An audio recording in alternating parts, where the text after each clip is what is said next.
How are you? Fine, alhamdulillah. Ahlan wa sahlan wa marhaba.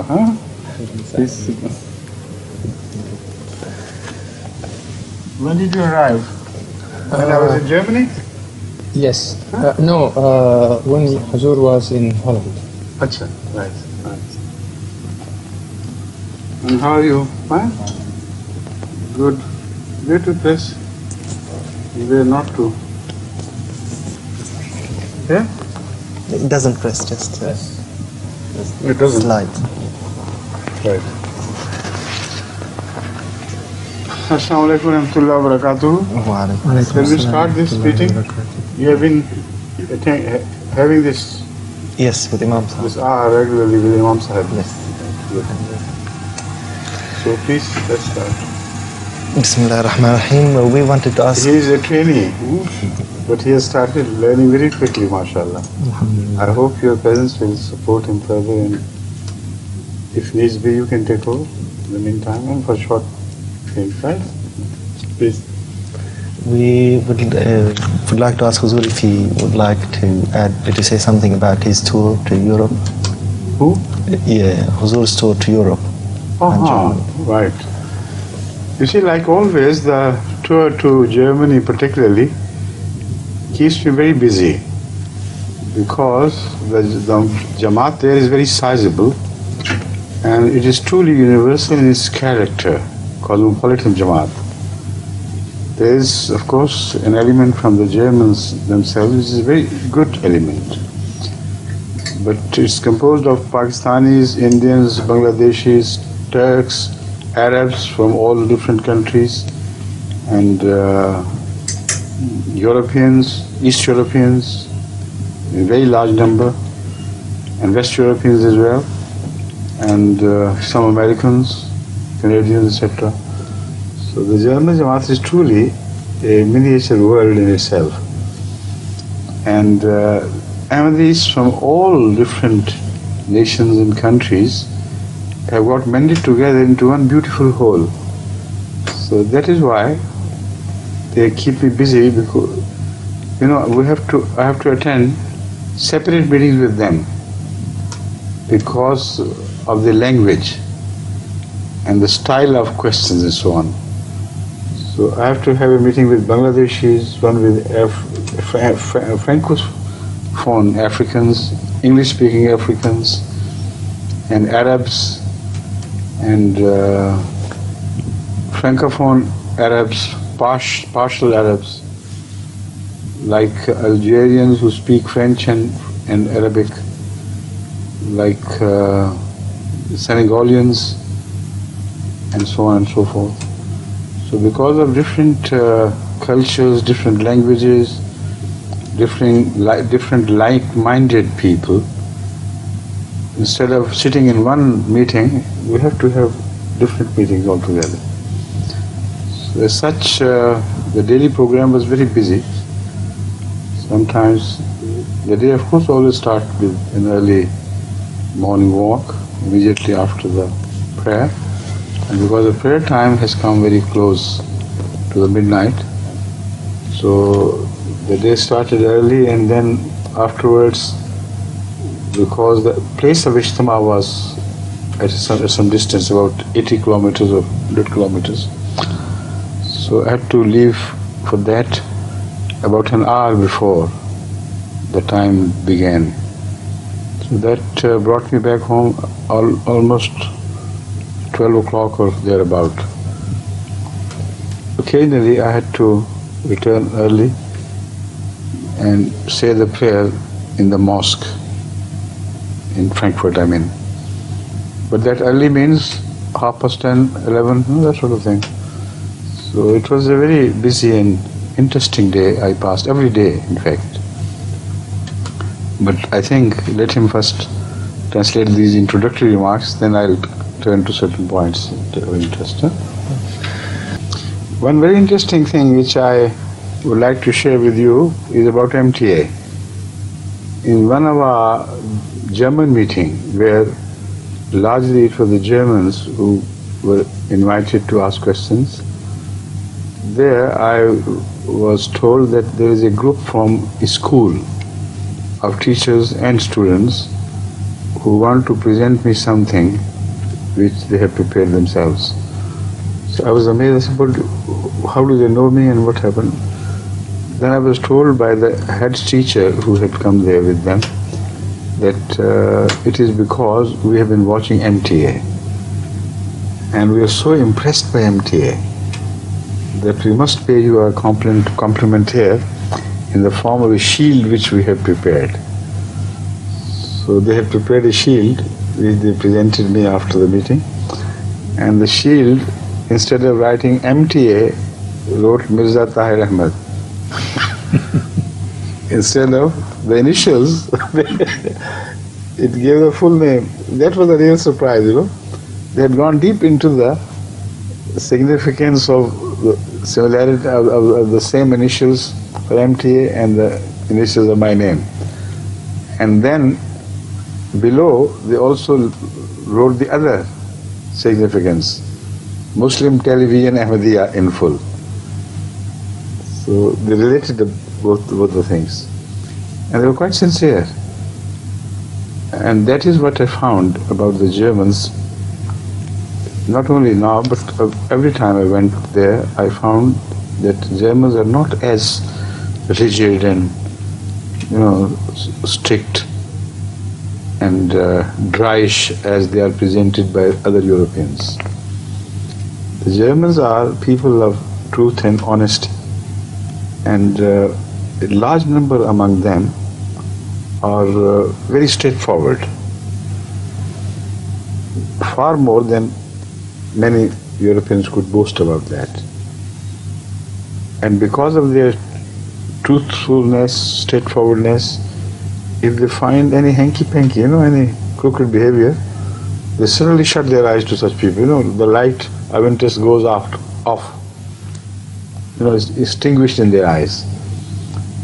And that is why people think they're rather rigid and dryish and withdrawn. But at the same time, when they discover such qualities which they love among foreigners, they fell head over heels for them and immediately show interest and befriend them. So I have noticed this, that the Germans everywhere now are discovering Ahmadis from their character and beginning to show their love which we could never imagine from them before. Because of the traditions of Nazism, there have always been the fears about them hating the foreigners wherever they come from. But they have very intelligently handled this problem on other counts as well. But as far as the Ahmadiyyat goes, it is just because of their getting closer to Ahmadis and knowing what sort of people they are, that they change their stance completely from coolness to warm love. And of that I'll give you some instances. Right? Now when I can quote an example from my experience, recent experience. I have been going to Hamburg for a long time, but the gentry there, the important people of the town, etc. Hamburg is a very big city and a proud city for that matter. Never took much interest. In fact, they knew very little of Ahmadiyya, if at all anything. Since our question answer sessions have started, things are changing very rapidly. Last year when I went there, I sat with them in a question answer session. Those who were very rigid in the beginning and very apprehensive of Islam and Islamic values began to open up, and before the meeting was over, they had turned into friends. And some of them required me to pray for them because their wives were very irreligious, if not irreligious, and they would not like their interest in this. And those important peoples who had come during that meeting perhaps had been talking to the television people, etc. about us. So suddenly the Hamburg television station started taking interest in Ahmadiyya, and they requested themselves, the local Jamaat, that they would be obliged if they could produce that video of my question and answers, because they have a demand for that. And that was shown in 2 parts and then repeated. And they said, we have more demands. I don't know how many times it was repeated. It must have had some impact, because this time, for the first time, we heard from the member of the parliament in that region that he wanted to meet me. He is a very well-known, renowned person because of his interest in human affairs. He's a very scholarly man, very widely read person, and a professor of something at the university. I think he was before he became a full-time member, or he is still visiting professor. He's a very knowledgeable person on the history of this and that. And he expressed a desire to come and meet me. Of course, I was all obliged and I welcomed him. And he sat with me for about 3/4 of an hour, and was very satisfied with all the queries he made, and answered the answer I gave. So he parted as a permanent friend, assuring me that now, whenever he would like anything, I would like anything from him to be done, he would be gladly at the disposal. So that shows the impact not only on the German people when they come to close and ask questions, but through television also we are gaining wider influence which we couldn't have dreamed of. So that's one incident which indicates the nature, the quality of German people. Otherwise, these hamburgers, not hamburger, eating one, a different hamburger, are very proud people. They look down at other parts of the Germany as though they are less cultured. They say they have a rivalry between the Munichans from Munich and they from the North Pole, South and North, extreme. They believe their language is the best and their pronunciation is excellent. The Munich people think their language is the best and their accent is the best. So there's an old life rivalry. But as far as the development of the country is concerned, Hamburg has always been the seat of learning and industry, of course. It's a very powerful country. That is why half of it was destroyed by the bombing of the Allies. When I visited there in 1956 for the first time, I saw, if half of the city is destroyed, it appears as if the entire house is destroyed. You see, some nearly damaged houses on this side, some on the other. The whole township was in ruins. But they have rebuilt it so beautifully that the landscape around also has completely changed. So these are the people who are showing interest in Islam genuinely. That shows they are honest people. They are not prejudiced without reason. When they are fed with wrong information, of course they would be prejudiced. But when they come to discover the truth as it is, then suddenly they change stances. Right?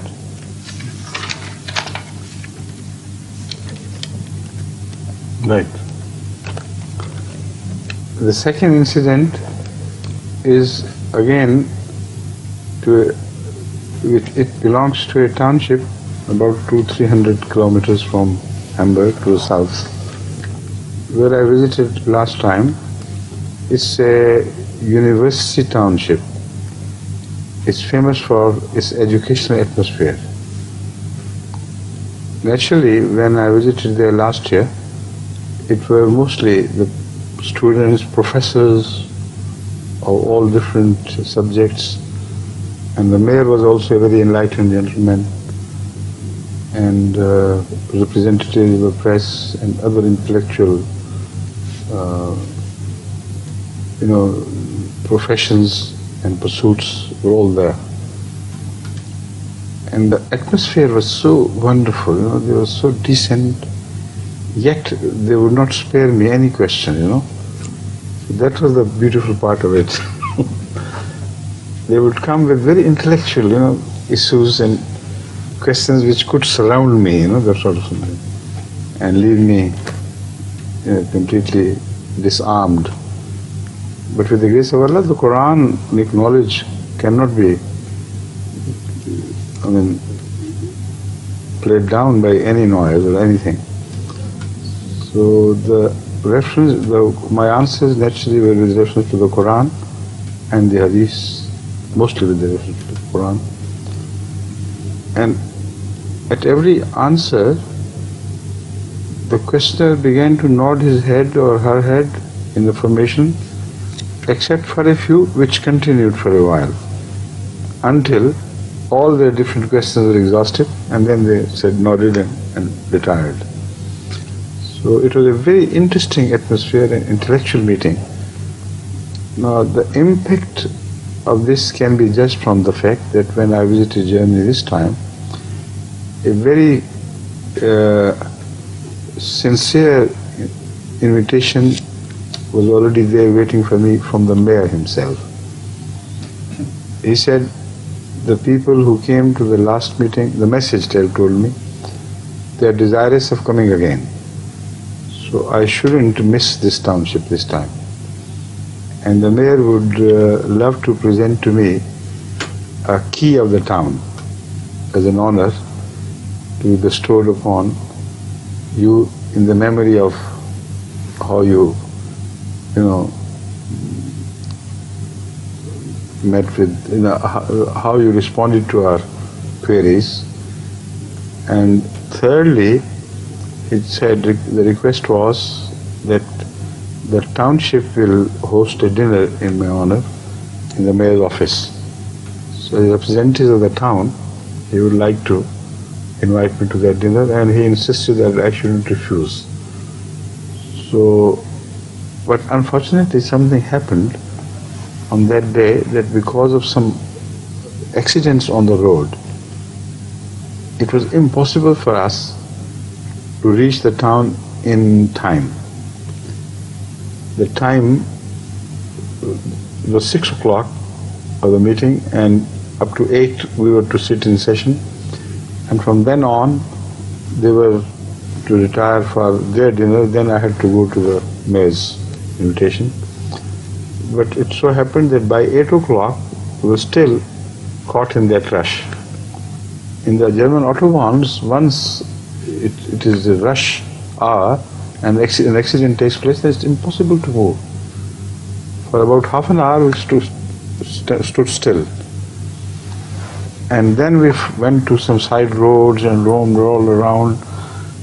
Then we telephoned them and told them, look here, we are still about half an hour's distance or an hour distance from you. So please apologize to the audience and tell them that next time, inshallah. So when the message was conveyed, they had already waited there for 2 hours. And then they put the issue to the House. And they voted in the end, like these academicians would behave. And they voted that we will have the early dinner, but we'll still wait to have the session, which is started at 8 o'clock, 9 o'clock about, might have lasted till 11 o'clock, and then afterwards my dinner, and then returning to Frankfurt would take me by the time of morning prayer, back home. But anyway, we still couldn't make it because the roads we took, they were the small town village roads, We got stuck here and there until Amir Sahib, in all panic and so in desperation, he telephoned them again and said, look, what can we do about it? So this is all right. We will send the key of the town through our representative, and meeting can be postponed till next year. So this is the impact on the German townships, which are so highly educated. So while in the beginning their questions were obviously prejudiced because of the anti-Islamic propaganda carried out by the Western media. So the potential for change is fantastic. So that is why I have been praising the German people. If Islam wins the German people, it would win the whole of Europe. And if you win Europe, then the entire world is at the feet of Islam. So that is why I love German people so much, because they have the potential of turning towards truth more bravely than any other people of Europe which I have estimated. Their diplomacy, the cultural refinements stand in their way, and truth, that's the problem. You see, another very important thing about these Romanian people is that once they accept Islam, they do it meaningfully, boldly and meaningfully, Many Ahmadiyya girls from Germany observe Parda much better than many Muslim girls from Indian or Pakistani origin, who have been brought up in veil and things.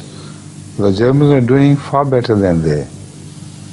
So their change is so complete that they say tahajjud prayers, they see good dreams from God, and suddenly they turn into past ladies. And the beauty about their conversion lies in their nearness to God, which is genuine. It is not a nominal change in religion. So they show steadfastness to Islam and love of Islam even after their husbands have been cruel to them.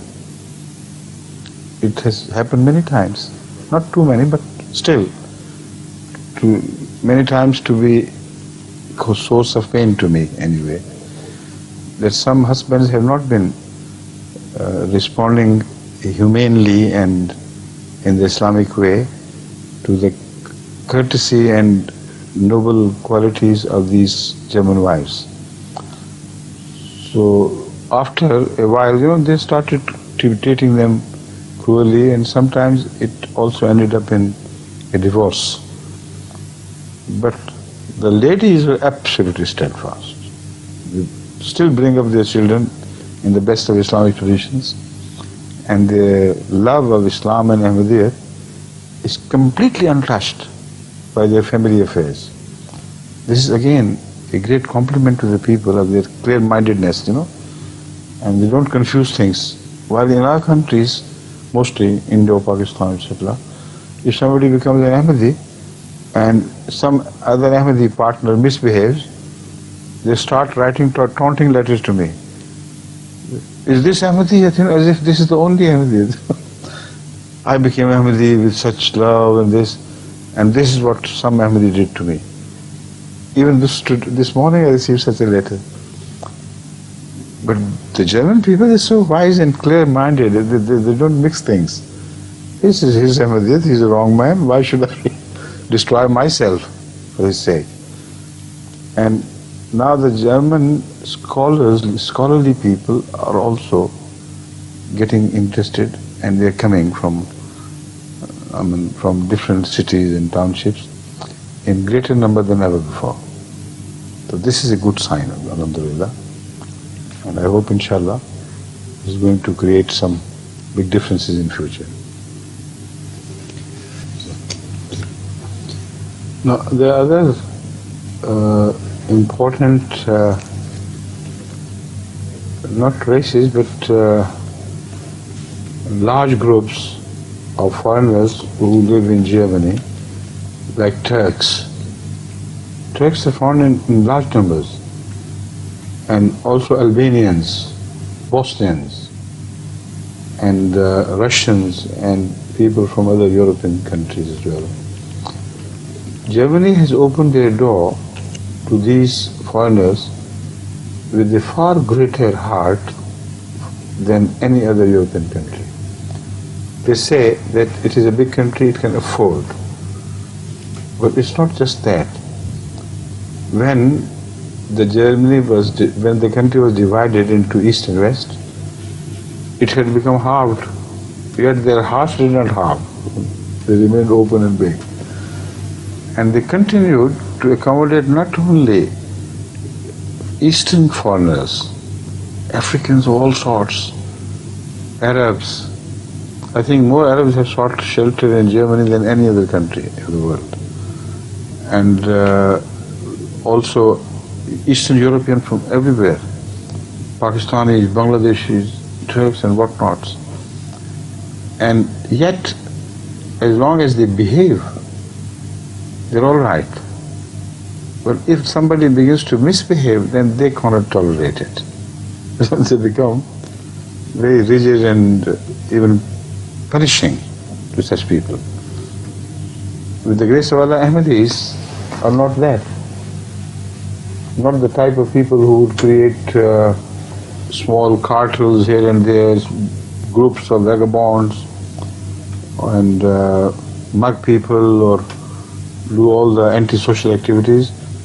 That is why Ahmadis stand out as a people who are even better in many values and qualities than the Germans themselves they are. So I have been paid many compliments by German employers. They say, look here, we have experience of German and Pakistani Ahmadis working in our factories, and we can never lay them off because they work harder than the Germans. And they are definitely not less honest. The men was they were more honest even in behavior.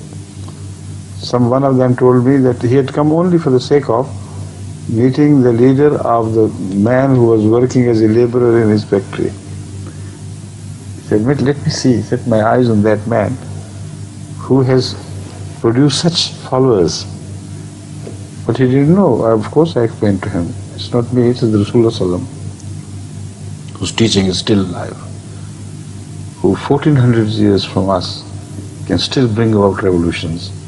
If people submit, of course, not otherwise.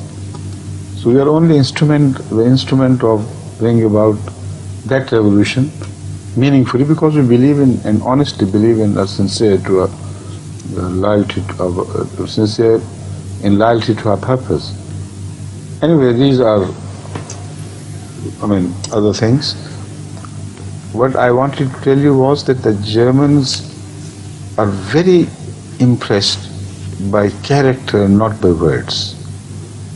If you show good character, they'll become interested in you.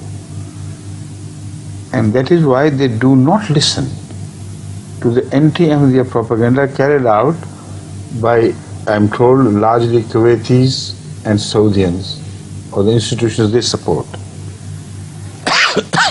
They just throw them as filth, because they talk and we act. And our conduct, Islamic conduct, is so lovable to them. They say, what do you mean by that? Some German Muslims went to Saudi Arabia for Hajj recently, and they brought back the news that they were distributing literature in German language, in other European languages against Ahmadiyya in the Hajj days. And they also, knowing that this was a contingent for Germany, they also distributed that too. So the Ahmadi inquired from him what was the impression. If he would tell him some of the objections raised there, he would answer. He said, answer? This was just trash. He tore it off. What do you mean with this and that? They're small-minded people. We don't pay attention to such allegations at all. What we know is that your presentation of Islam is so beautiful. Why don't they present Islam like that to us? They're only after you, and this is all the service they're doing to Islam. You tell us positive values, positive things. Now that reminded me that this is something they can't do.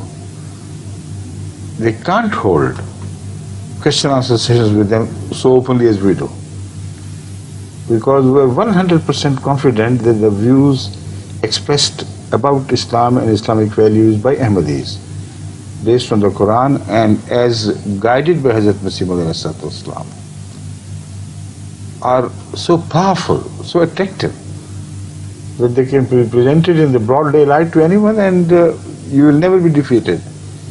They can't do the same. If an Iranian goes there for the presentation of Islam, but whenever the question of Rushdie comes up, or the question of terrorism comes up in case of a Libyan or others appear, and the question of lynching people and murdering them for committing this crime and that crime in Saudi Arabia comes up, they will suddenly collapse. They can't answer, and they know it, and that is why they don't appear in public. I've been inviting them, the Saudians, to come to use Ahmadiyya television here. I'll give them equal time.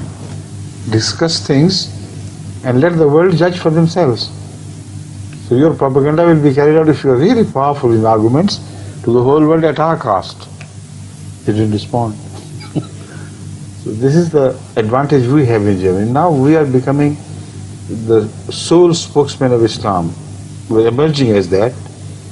And inshallah, within a matter of years, you will see Islam and Ahmadiyya will really become one, as it is one, and the parallax between them will be removed. Right? Please. This seems to be the last part of the answer.